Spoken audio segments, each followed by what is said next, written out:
How's having the dog at the office? It's good. Is he in here? He's over there in the corner, probably. Frost was in here. I hope he's still in here. He'll get lost out there. But How old is Frost? Frosty's he's 5. 5. Yeah, he's getting up there. Dang. He's pretty old. But Cockatoo. well, I don't like to say what he is because it's a little embarrassing. But he's a cockapoo. Cockapoo. Cockatoo, I think, is that's a bird, right? A parrot. Yeah. Yeah. So a Cocker Spaniel. Cocker Spaniel, poodle, made a baby. It's funny because was it Haley's idea? It was Luke's idea because I have 3 kids: Archie, oldest; Luke, middle; Haley, youngest. Luke wasn't riding a bike, but the other kids in our neighborhood were, and so but he also wanted a dog. So being like the smart parent I thought I was like, if you learn how to ride a bike, I'll get you a dog, and because I felt like he needed a goal to work to. And the next day he spent 8 hours in the driveway, learned how to ride a bike. So then he's like, all right, I can ride a bike. Can I get a dog? And I said, sure. And then I didn't know what kind of dog he wanted. And then he showed me these cockapoos. And I was like, oh, I instantly regretted my decision. But then we got Frost, and he likes Luke, but he loves me. Yeah. So he just goes everywhere. So pretty much everywhere I go, that dog goes. It's funny because we were in the similar boat with, I never once thought we'd get any sort of micro dog. Yeah. I made fun of guys for a long time. Same. With micro dogs. And then Addie, she wanted a micro dog for Christmas. And I was like, no, it's not going to happen. Yeah. And she's like, well, Santa will bring you anything you want, Dad. It's like, gosh dang it. You're like, that's unfortunately true. Yeah. And I was like, well, they're kind of expensive for Santa. And she's like, no, everything's made in the North Pole for free. Yeah, that's what's happened when you got a real believer like that. Like, it's hard to. But they're crazy smart. They're really smart. Yeah. These poodle mixes, they're like 1,000 times smarter than our lab. Yeah, no, that dog down there he's one of the smartest creatures I've ever met, and he's probably one of the most chill dogs I've ever been around. And that's why I take him everywhere. Like, if he was a nuisance, he'd have to go home, but he's pretty peaceful, and I don't know. He's puts a lot of people in a happy place when they see him, which is great. Remember when Montana had that governor that he took his blue heeler everywhere he went? Yeah. Even to like press I conferences. remember that. And stuff? Yeah, that was awesome. Yeah, that guy was great. Yeah, that dog was sweet. But yeah, so now we got Frost. Yeah, The it's white awesome. white dog. So yeah. So you're new full-time to the Mountain Tough team, but not really. The thing that a lot of Mountain Tough customers know, but not everyone knows, is Lyle has been working behind the scenes on Mountain Tough since day one. So I started Mountain Tough in 2016. Yep. And Lyle and I had known each other since middle school-ish. We'd worked together. We started a couple other businesses together. Yep. Lyle kind of went in his direction. He ended up going to a marketing agency, worked on the Sitka account. Yep. And then that led him to do a tremendous amount of Sitka marketing, which led to Stone Glacier. Yep. And then I went my own direction, was getting Mountain Tough formed. When I got Mountain Tough formed, I hired Lyle right away as a fractional marketing advisor. So he's been with the Mountain Tough team since the very beginning, since founding day. And then as our courses have converged again, now he is full-time at Mountain Tough. So it's been awesome. Yeah, for sure. Like, and that's the thing, is like, people don't know that we've known each other for so long. So it's cool. Like, I mean, I could literally count on one hand the number of friends I've had as long as you, which is cool. But yeah, I've been doing Mountain Tough, the programming forever, and then been a part of the brand forever. So it felt really natural. I think I'm in week 3 here, but it walked in and picked a desk and got to work, and it feels like I've been going forever, and in fact I kind of have. Yeah. But yeah, it's been a good fit. Yeah, So, it's been cool. Yeah, I'm happy to be here. It's really fun. It's cool too because the team knew you. Yeah. Everyone on the team, so it wasn't like a new guy jumping into the organization. Yeah, and I've been a part of a lot of different brands and structures where new people come and go, and it's always hard to figure out who this person is and what his work style is. But yeah, it's very comfortable, which I think is kind of a nice transition when you bring someone new in. Mm-hmm. Yeah. I mean, they're going to hate me at some point. Like, we'll get to that. But like right now, it's great. So they're in, it's we're in the honeymoon phase. And then they'll be like, this guy, this was a bad choice. The honeymoon phase will quickly turn into Lyle's pushing me really hard, which will be good phase. Yeah, I like to get things done, but I mean, I'm a realist too, so I know that there's only so many hours in the day. But I like to do good work. I mean, this isn't my saying, but I'm always, I love the saying. It's like the reward for good work is more work. And so when you work in spaces that are creative, like these, then like the better you are, the more work you're going to get, and you're always going to have something in this space, like longevity wise. For sure. Yeah. Like you reap what you sow. It happens over 100%. And over again. Yeah. Effort in equals effort out. So that's kind of my motto.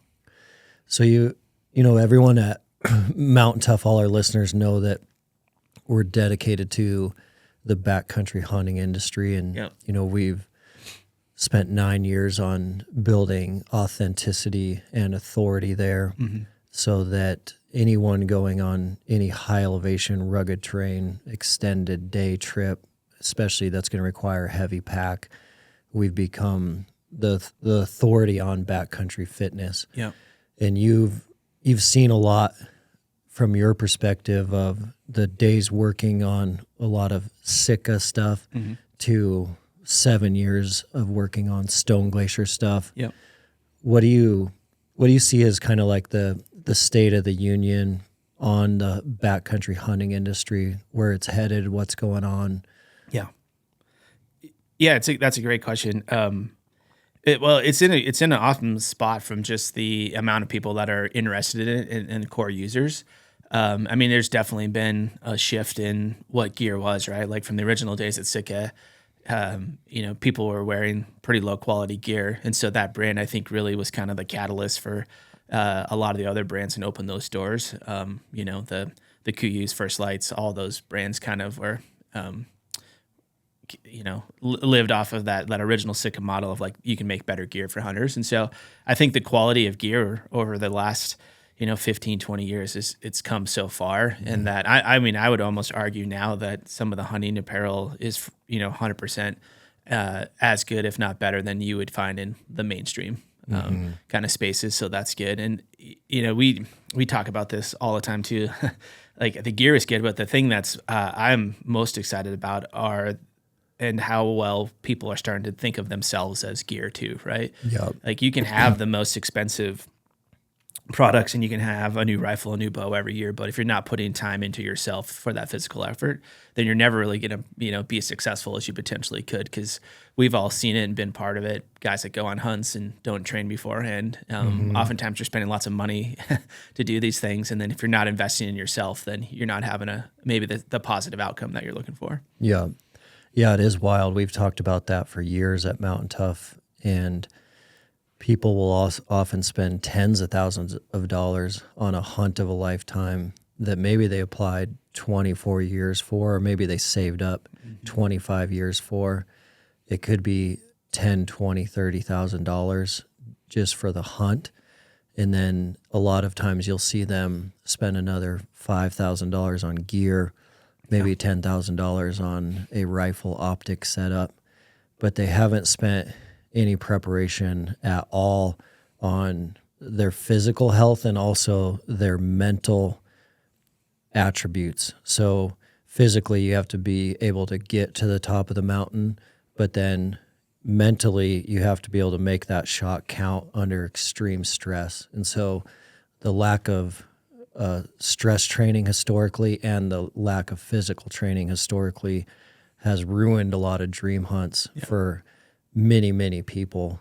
Either they're too sore to get out of the tent on day 2, or they can't get to the top of that ridge line to make that shot in time. You see that a lot. Yeah. You see less mental toughness is required when you're in physically great shape is also a common one, where I don't have to be as mentally tough if I'm operating at 80% versus someone who's right next to me operating at 100% physical exertion, because that person, even though we might get to the top of the mountain at the same time, they're tapping into that mental bank to get there more than me. Sure. And there's only so much on reserve. And it's been nice that over the last decade, mental toughness, physical preparation is talked about more than ever. Yep. But it's still a relatively new concept. It's still relatively unheard of in the general public of hunting worldwide. I think what we're seeing right now is the early adopters that know that their body is their best piece of gear, and that counts your mental acuity and your physical toughness. That's both of those that have to be factored in. And so there is early adopters that have captured that with the hunter athlete nomenclature, and now it's a thing now. Yeah. And I think the more that we can get that conversation started with the general public, the better, because not only is your body the greatest piece of gear you have on a hunt of a lifetime, it's also the greatest piece of gear you have in your life at home as a dad, in an emergency situation. Anything else, like our physical capital, lets us be better at work, better at home, better on the mountain. And I think the timing of this is so perfect now, because we're seeing the Make America Healthy Again craze is starting, which is so good. Like, can we eat better? Can we train better? That's only going to make us better hunters, but also better Americans. Yeah, totally. I agree. And the thing about hunting that I share this with everybody that will listen to me, is like, hunting's really special in that it's like ingrained in our DNA, right? Like, where you live, who you marry, the car you drive, all these factors in your life that people are doing these purchases that they're doing, these choices, are because they're hunters, right? Like, I love hunting and I want to go hunting every year. It's literally ingrained in my DNA. Like, I just have to go. And I think that mentality is great. But the reality is we live in a society where, like, getting your own food it can be easy. And so this thought process of, like, I'm always a hunter, but I'm not always actively hunting is a great factor in that, like, I'm physically fit, but I'm not always physically hunting. And so, the trickle down effect of being in shape with your family, your everyday life, is pretty amazing, because the simple things, like just like getting out of bed and not being stiff, going and, cutting firewood all day with your family and waking up the next day and not being sore, like all these tasks that you do in your daily life that require these physical activities that you don't even think about. And by doing Mountain Tough and being in that shape, like, it's kind of unreal, the added benefits to your life that you get from just generally being physically and mentally tough. And then the mental tough side, like, there's so many things that happen in your day-to-day life of just the stress of work. Like, as I found as I got older, like, you lose people in your life, and there's stress around that, and you have to make business decisions, and all these things start to, like, wane in on you. And being mentally tough, it's pretty amazing how much easier those things are to digest as an adult. So being an adult, like, who would have thought, like, that was like, you always heard it. Like, my dad's like, I would look at my parents and be like, man, these are like adults. Like, they're making hard decisions. And now you're in that spot and you're like, holy cow, like, having to deal with aging parents and things, and the stress and mental toughness that even something like that requires. Yeah. It's coming for us all. They talk about, like, adversity, we just got through it. Adversity, we're in it now. Or adversity is just around the corner. And psychologically, nothing helps more than tying our goals into our identity. And I think that's why what you just talked about is such a life transformation moment for so many people. When people shift from their potentially some of their other hobbies into hunting, and especially mountain hunting, and they make mountain hunting their new identity, then making decisions around how they're going to train and what they're going to eat, that all becomes a lot easier, because their identity is, I'm a mountain hunter. Because I'm a mountain hunter, I have to have this baseline of fitness, or I'm not going to be able to participate. But that identity kind of starts shaping who they are and who they behave. Yeah, no, that's a good point. In the hunt, like, hunting is in the spot too, where like it's not getting any easier. Like there's things that you can do. The gear is getting better. Like we're getting physically fitter, but there's more of them out there, so there's more of a competition factor. I mean, I think the stat still probably holds, but like I believe in Montana, they average like new hunter, it takes him 7 years before he kills a bull with a bow, right? And so like just the mental toughness of that alone, to go back out year after year, work as hard as you can and maybe not be successful. Even that I think is worth being physically fit and mental. So if you're on top of being out of shape and then you're trying to do something hard like that, then yeah, it might be 10 years for you, know, before you get that first out. For sure. And I think it's been obvious this year, talking to friends and buddies that live out of state, that it's harder than ever before to draw an elk tag in the West. Yeah. So, the Idaho over-the-counter is gone. A lot of that stuff has changed so much because of the popularity of archery elk hunting, especially, that because it's so difficult, you do not want to get on this hunt and not be mentally or physically ready. Right. Yeah, no, I mean, because you're going to get one opportunity at a lot of these things, like what you and I, like I drew that sheep tag, right? And we kind of know that in Montana, there's a few people that have been lucky enough to draw two, but normally you get one and you're done. And I was very fortunate because I was just coming off of all of the preseason prep stuff that we were doing here. And it was kind of unreal how easy it was for us to cruise around and hit all these drainages and do all these things that, thinking someone who hasn't been training, like that tag would have almost been impossible, to do that hunt. Like you may have gotten 4 or 5 days total. And I think we had close to 30 days by the time we were done. Yeah. So it's kind of unreal to think about that. Yeah. You would have this opportunity and you didn't put the time into yourself to take advantage of that. And that's what I think, like a lot of people don't know. And that can't always happen for a non-resident, but for, resident mountain hunters, you were finally successful on that ram. Yeah. An amazing ram. And we got it on the day we were hunting, but it took almost 30 days of hunting to make that moment happen. Yeah, right. And so it's like the physical fitness, the mental toughness that's required each day. Yeah. But there's also this component of just never quitting until the mission's successful. Yeah. That all comes from doing hard things every day. So if you're not doing hard things every day, it's hard to have that fortitude to hunt 17 days in a row without quitting. Yep. But that's what's separating, like the consistently successful people from the not consistently successful people. Yeah, I mean, we're fortunate in that we have a good like local crew of folks here in Bozeman that are exceptional hunters. And yeah, all those people that I can think of that are really successful are they have a few things. Like one, physically fit, like those guys can go forever, hike hard all the time, always charging. Yeah. And then two, mental toughness, right? Like, because they're out there for so long looking for the right animal or specific animal, or just, have a hard tag that they had to draw. But yeah, those guys, most of them go 30, 35, 45 days, of hunting and archery season alone. And there's definitely days, when you're going that hard where the easy answer is to sleep in, and they just don't, Yeah. And like I think that's what breeds that success. Yeah. And if they go for like 3 days and fail, they're going to find a way to get out there for another 3 days. 100%. Yeah. So yeah, I think it's some people are born with it, but I think most people, you have to work at it. You have to sit down and say, what's important to me, and being successful is that. And for me, like, I mean, I've always, I've been working at hunting brands for a long time, and everybody's like, oh, you must always get to hunt a lot. And the funny factor is sometimes when you work in the space, you actually get to do it less. And so my mentality has always been like there's been years where, I've gotten to do 100 days, 150 days, but there's been years where I've only done 30 days because it's just the schedule wouldn't allow it.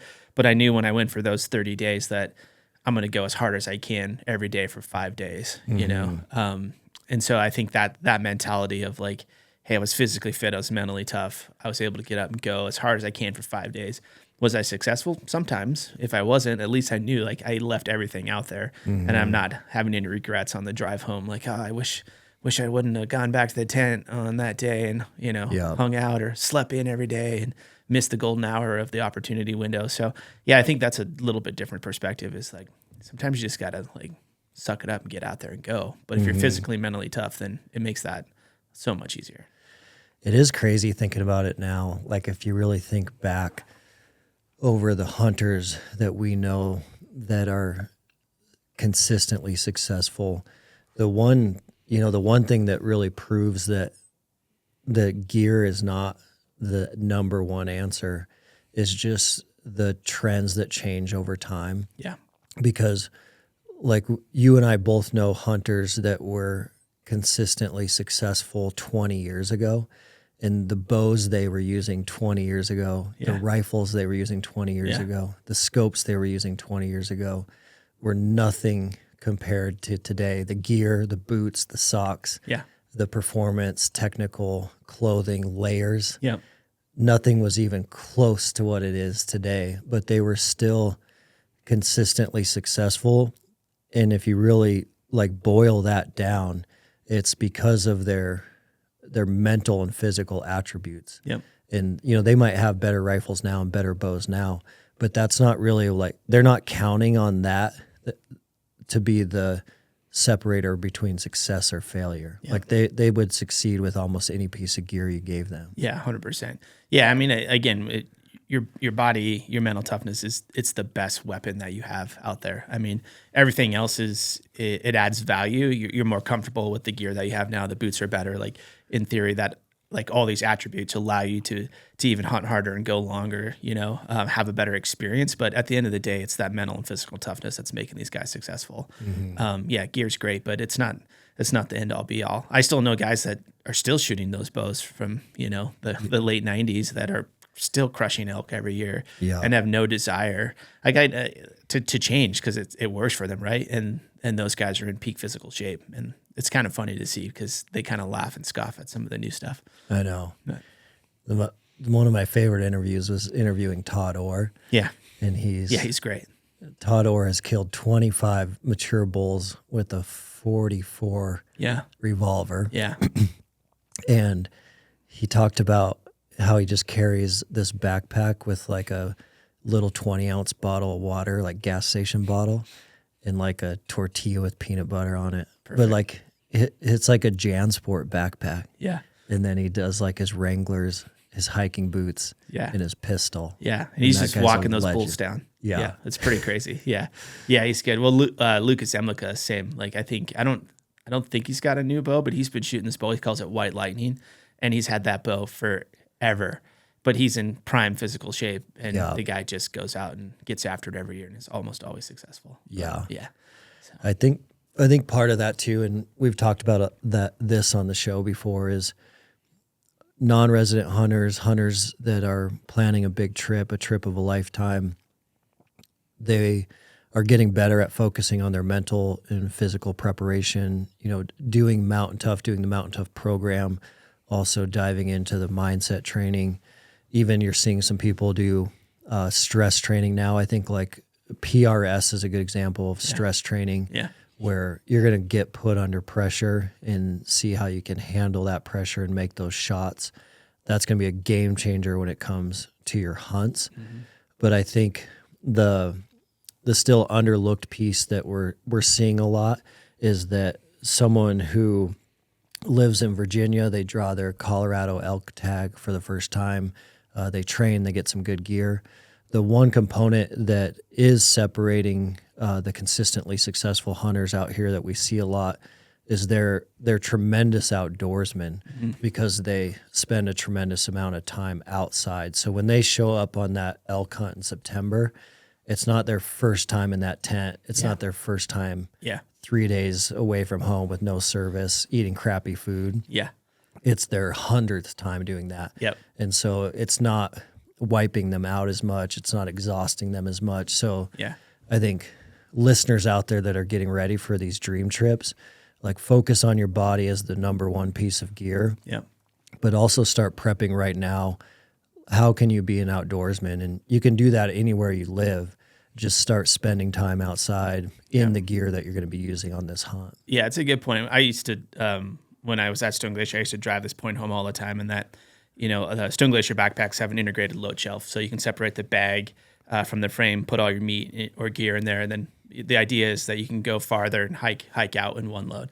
And I always tell people, like, you wouldn't go hunting with a rifle for the first time and try to kill an elk. You go to the gun range, you sight it in, right? So just like that, any of this gear that you have, your tent, your sleeping bag, you should go out and experience and use it so that you have a good understanding. Because once you kill an animal and you're in the field and you got it broken down, the last thing you should be trying to figure out in the dark is, how does my backpack work? And so having those fundamental understandings of yes, I'm in good physical shape, I'm mentally there, but those are the things that can break you down mentally, right? Like if you're already tired, you've gotten that animal down, and you don't understand your gear, you don't get your backpack loaded correctly, it's adding a lot of unneeded kind of physical torment to yourself, right? Yeah. And so it's like everything you do, the more time you spend outside, even if it's just, I'm going to, ruck in 5 miles, sleep in my tent, and come back out, all of that will increase just your success rate and comfort level while you're out there. And so, that's the same with shooting too. I mean, I think the most important thing someone can be is physically and mentally tough. And then the second is be very proficient with your weapon, right? Because so many people go to the range one time a year, sight their gun in, shoot, 4 or 5 rounds, and then assume that they're good to go. So I would encourage anybody to be fit and then spend a lot of time behind whatever weapon you're choosing. And still things are going to go wrong, right? Like that's just hunting. But if you're confident with that gun, then you're definitely going to be more successful. And the way I look at it too is like, you put forth all the physical effort, you got yourself here to make this opportunity. This should be the easiest part, And so many times people, make errant shots or completely miss because they haven't practiced with that weapon. Yeah, or not know what their limitations are. Yeah, and that's the thing is, some of the technology has made it seem so easy to shoot, 700-800 yards, and everybody sees it on TV and they're like, oh, it's great, I can just buy this gun and do it. But there's so many factors that go into taking a 600 to 700 yard shot, 800 yard shot that most people don't even consider. They just assume put the crosshairs on there and pull the trigger, and I like dialed this dope thing, and you're good. But so that's why we started shooting the PRS matches, which I'm excited. I know you and I are going to be doing more of those, but we started a couple years ago. Just a lot of guys at Stone Glacier were interested in it. We were working with the modern day sniper guys, Phil and Kalen, at the time. We took some of their courses, and it just became very clear that even though we thought we were proficient, there was so much more that we could learn about in that craft. Yeah. And it's really turned into kind of a passion for myself and for my son. And even my daughter, Haley's getting into it now. And so we're shooting matches all the time. It's a game changer. It's unreal. And to that point, like the stress test, like there's not very many opportunities in life anymore for hunters to put those limitations on themselves. So the PRS matches, if people aren't familiar with them, you shoot 8 to 10 stages per match, and at each stage you're positioning yourself, your body in different positions. Normally you're shooting 2-3 shots at a target. There's 3 to 5 sometimes targets per stage, and so you're on the clock. You get 2 to 4 minutes sometimes to build a different position, shoot these things, but you're squatted with other men, and so it's very humbling. Pressure. Yeah, very humbling to go up there and think you're going to get an impact on all 10 shots. You get a 3 and have to turn around, and here's a bunch of your peers judging you. And so it's the stress test. It's about as hard as you can get in that space. And life these days, like there's so many ways to shield yourself from things that you're not good at. Like you can hide those insecurities, and something like this you really can't, right? And so for me, that's why I shoot, is like I like to put myself out there a little bit. I think being kind of comfortable in the uncomfort is kind of like where I'm starting to find myself. Like I don't really care what other people say. Like I'm not going to these things because I'm trying to win. I'm just trying to find small things to improve on every time I go. It's been a real battle for me, but like, I'm enjoying it. And I do progress every year. I get a little better. My son Archie is like just started like instantly. He's good at it. Yeah. Which it's funny because I just think kids, their mentality is so much different. And like he's the kid though that he just doesn't care what people think. Like he's going to go out there and give it his best and kind of just walk off and either be happy with the results or know that he's got to change. That's something. a good skill though. Yeah. Yeah. Not worried about like being a people pleaser is a good skill. Yeah, it's funny because he's just never been like that. Like he wants to please himself and he wants to do good. He's more mad at himself, I think, when he has a stage that doesn't go the way he wants to. But the thing with all that is you just have to take what happened, the good, the bad, and learn from it and then move on. But so many people dwell on the hard stuff, the bad stuff, they can never really move forward to the next stage of it. So we always have the saying, like, just be a goldfish, right? Like you're going to go out there, you're going to shoot the stage, you're gonna hit some targets. Maybe you get them all. Maybe you get a 4.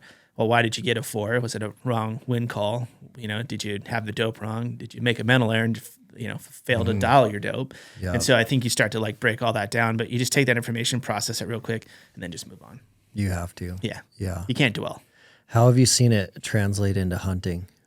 Yeah, the hunting side, like it's kind of unreal for me, like especially with a rifle, just the level of confidence, knowing that like we're practicing from 400 to 1,000 yards a lot, and like we're shooting a lot, and so they become very comfortable shots where you just know that like, hey, like I can make this shot, and hunting with your kids and having them shoot these matches, it's unreal the confidence level that they have as well. Yeah. I mean, I'm fully confident. Archie's he just turned 15. He 100% can go hunting and shoot animals. Like he doesn't need help. Yeah. He builds his own dope, calls the wind, does all of it. And I just kind of get to come for the ride, the chauffeur. It's a game changer because even that moment in the field now, when the animal's out there in front of him, is way less stressful. Yeah. Heart rate's lower. Yeah. And then you're not making bad decisions because of that. Yeah. Everything changes. Yeah. And I mean, when you're shooting these matches and, you're shooting steel targets that are normally like 2-foot squares or smaller. I mean, some of them are 6 inches, and you're hitting a 6-inch target at 800 yards, 600-700 yards. Like your confidence level goes through the roof. So when you have an elk standing in front of you, it looks giant. Yeah. And so it becomes very easy to make those shots. But it just builds a lot of confidence.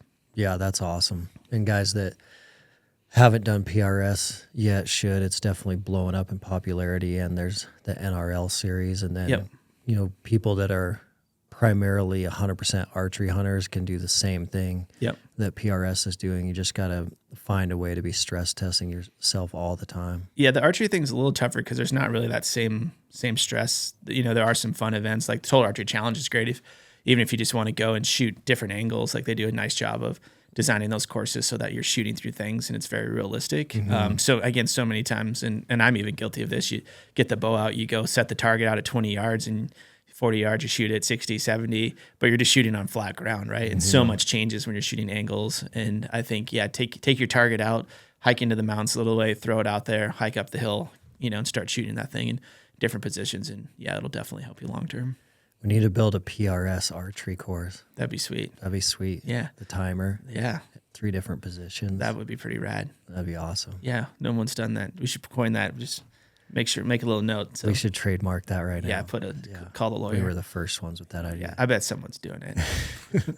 But it could be a good idea. As soon as you pull a timer out, everything changes. It's the worst. Like, even working out here in the gym, you get the timer and you feel like you got to work harder for some reason. Yeah. Yeah, you got to get more reps in, max cals, So pistol, that shot timer goes off and you just panic. Same, yeah. I mean, there's a reason there's a shot clock in sports, right? Like they're trying to speed the game up, but also it's like, let's make this a little more challenging. So you got to run the right play. But well, I'm excited, man. I'm excited. You're on the team full time now. It's been a long time coming, and the future of Mountain Tough is bright. The team is excellent. We have some of the most amazing people on earth, and the team is dialed and rock solid. And I think having you here with us now is kind of icing on the cake. And everyone that has joined the Mountain Tough community, the thing that we see over and over again is just the testimonials coming in. Yeah. And so the future for Mountain Tough is bright, and I think it's only better now. Yeah, I appreciate that. Yeah, and I'm excited to be here. I mean, I've been a part of a lot of brands. The thing that I find really special about Mountain Tough is like the testimonials, these are unsolicited. Like they come in like wildly frequent, like 5, 10, 15, 20 a day, is that this brand is really changing people's lives, right? Like good gear will enhance your time in the woods, and it's awesome to be a part of those brands, and I'm really proud of that work. But being part of something that's actually like truly changing people's lives is, I think it's really special, and I'm excited to be here too. The team is great. I'm a big team as brand guy, and so I love being surrounded by other people like yourself. So yeah, man, I'm stoked. It's gonna be awesome. Yeah. Do you want to close with telling us how you slept with another man in a sleeping bag? Yeah, I can do that. Yeah, I can. When I was in high school, I have a really good friend. His name's Tony Larson. Dustin's friend with him too, and we've been friends forever. And we were out all night not even doing anything like stupid like high school kids do, but we just knew that when we got home that we were going to be in trouble because we were well past our curfew, and we were staying at Tony's folks' house, and they have a super long driveway that went into their ranch house. And we get through the first gate right at the end of the driveway, and Tony pulls over. And I was like, "What are you doing?" He's like, "Well, you know my mom's not going to be happy when we go rolling in there."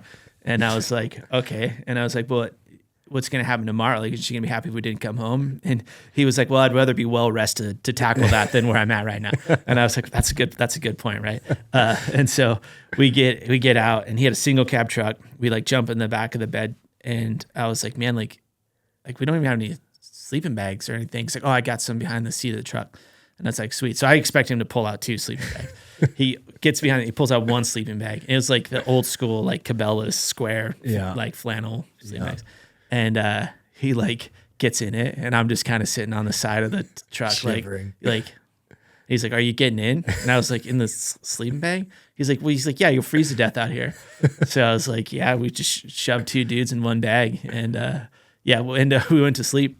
And it was like, it wasn't a long time. I mean, we're talking, it was like 3 a.m. Like 5:30 in the morning, here comes his dad. He comes rolling down there. And like, I was late, you're just laying there, and I heard this truck roll up, and I was like, "Oh gosh, please don't be Tony's mom." Luckily it was Tony's dad. And he just looked into the back of the truck, kind of shook his head, and he was like, "You better go see your mom." So we went down there, and we got a good scolding, but I think Tony was right. Like, I would just much rather get a few hours sleep than just waiting it out. But it's a survival technique. It was good. Yeah. So like, I've seen other people do some tests. We've done some stuff with John Barklow, but I'm going to ask him. I'm having coffee with him soon, so I'll ask him about 2 guys in 1 bag. Yeah. If that's like a survival mission. Yeah.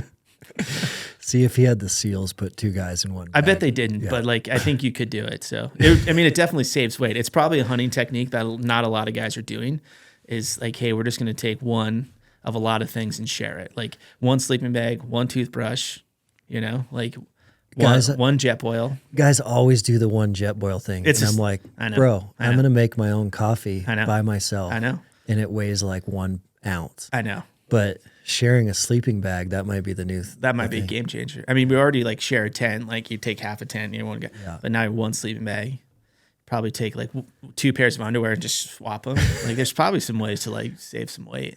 If you stay fully dressed and share a sleeping bag with another man, it's not even a thing. Like it's fine, And if you take a quilt, it's like a blanket. You could just lay it out. So. Spend less money. Yeah. So yeah, I've done a lot of crazy things with Tony, but that was like pretty high on the list of like, yeah, don't do that. But awesome. So cool. Well, thanks, man. Yeah, buddy. It's good to be here.